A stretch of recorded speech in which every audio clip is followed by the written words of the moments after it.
Ladies and gentlemen, on the 10th of May, in the morning, even as we were getting into a huddle to wargame the events of the previous night, a routine exercise, I received a message on hotline from my counterpart in Pakistan seeking my willingness to communicate.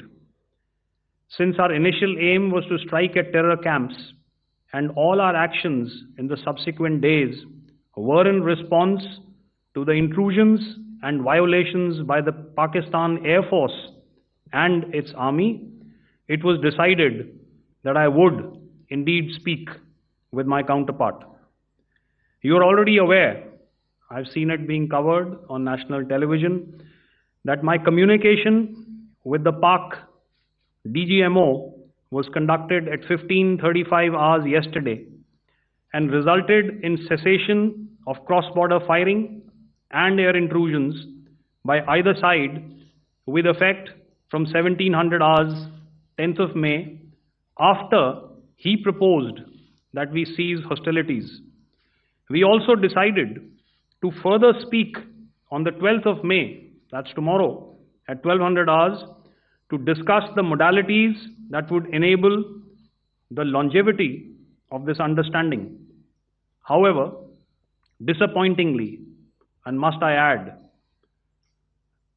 expectedly, it took only a couple of hours for the Pakistan Army to violate these arrangements by cross-border and across the line of control firing, followed by drone intrusions across the expanse of the Western Front through last night and in the early hours of the morning today.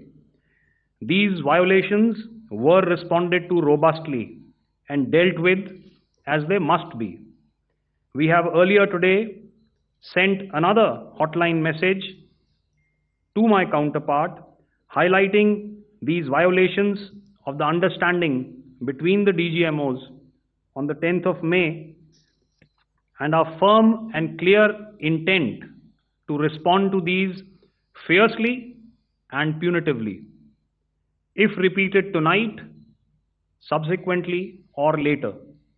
In this regard, I must inform all of you that the Chief of Army Staff has earlier today conducted a security review and has granted full authority to our Army commanders for counter-actions in the kinetic domain in case of any violation by Pakistan. In the end, I pay my solemn homage to my 5 fallen colleagues and brothers from the armed forces and civilians who have tragically lost their lives in Operation Sindoor. Our hearts go out to the bereaved families, and we express our solidarity to them in this lifetime and beyond, at this grave juncture in their lives. Their sacrifices shall always be remembered and spoken of in glowing terms by a grateful nation. We have thus far, ladies and gentlemen, exercised, and my colleague Pramod highlighted this, immense restraint, and our actions have been focused, measured, and non-escalatory. However, any threat to the sovereignty, territorial integrity, and safety of our citizens will be met with decisive force. Jai Hind.